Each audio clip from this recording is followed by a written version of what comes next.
Imagine this. You're in a meeting. A promotion is on the table. The room is polite. People smile. But when the decision is made, it's not the loudest voice who wins. It's the one who made everyone fear missing out. Your colleague gets the role. You go home that night scrolling through the same life you had before, wondering what happened. That feeling, that hollow, small, gnawing feeling, that's FOMO.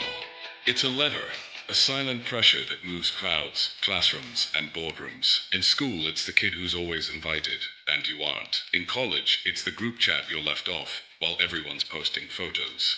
At work, it's the whispered deal, the after-hours call you never heard about. You don't just miss events, you miss chances, respect, status. You feel less. This video shows you 3 ways FOMO is created, and how people are quietly steered by it. Not to teach you how to harm others, but so you can see the levers, protect yourself, and, yes, use awareness as power when you must. If you watch this and do nothing, you'll keep watching others take what could have been yours. If you watch this and learn, you remind them what they're missing. Stay close. This is for students, for graduates, for the ones at the back of the meeting room, for anyone who's ever felt left behind. Way 1.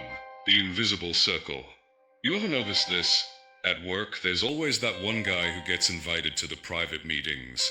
The boss laughs with him, calls him part of the team. You hear about it later when it's already done. Same thing in college. A group project starts, but somehow, the best members already teamed up before you even knew. In school, it's worse. You walk into class, they're already talking about a plan, a party, a joke, and when you ask, they say, "Oh, it was just a small group thing." You smile like it's fine, but deep down, it burns. You start wondering what's wrong with you. That's not bad luck, that's perceived exclusivity. The trick? They make you feel like you're outside the circle. The more you chase that circle, the more power they have. FOMO, the fear of missing out, is the oldest form of control.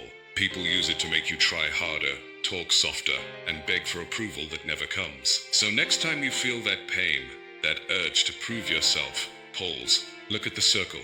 Realize this, you don't need to get in. You can build your own. Because once you stop chasing their approval, they lose control. And that's when they notice you. That's the first step to understanding manipulation. It begins with your emotions, not theirs. Way 2. The guilt loop. You ever notice how some people make you feel like you owe them? Even when they did almost nothing for you? Your manager gives you a chance, then reminds you every time you disagree. Remember who gave you this opportunity. Your classmate helps you once, and suddenly you're carrying their part of the project every week. Your so-called friend says, "After everything I've done for you, you can't even do this." That's not kindness. That's manipulation. It's called the guilt loop, a mental trap that forces you to trade your peace for approval. The manipulator plants a small favor, then turns it into a debt, and because you don't want to seem ungrateful, you obey, you shrink. But here's the truth. Real respect doesn't need reminders. If someone keeps repeating what they've done for you, they're not helping you, they're owning you. This trick works everywhere.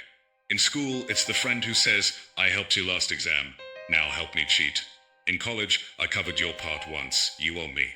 In jobs, "We trusted you with this position, don't disappoint us." It's all the same pressure, guilt dressed as loyalty. To break it, you have to do one thing most people can't. Say no, and stay silent. Don't explain, don't justify, don't beg for understanding. Just say, "I appreciate what you did, but this is my choice." That silence, that's how you kill the guilt loop, because guilt only survives when you feed it with words. Way 3. The confusion tactic. You ever argue with someone, and halfway through, you start questioning if you're the crazy one? You're sure they said something yesterday, but now they act like it never happened. They twist your words, change the story, and somehow, you end up apologizing. That's not a coincidence. That's manipulation by confusion. The goal isn't to convince you, it's to exhaust you. When you're confused, your brain goes into survival mode. You stop thinking critically. You just want peace, so you give in. This trick is everywhere. In schools, it's the teacher who humiliates you, then says, "I was just joking." In college, the friend who flirts, then says, "You're overreacting." In jobs, the boss who promises one thing, then denies it when you ask for it. Each time they rewrite reality until you stop trusting your own mind. That's how manipulation wins, not by force, but by making you doubt what's real. Here's how you destroy it. Stop arguing. Start observing. Write things down. Record memories. Treat every word like data, because the more evidence you collect, the less they can twist you. And when they say, "You're just imagining things," you'll finally have the strength to smile and say, "No, I just stopped forgetting."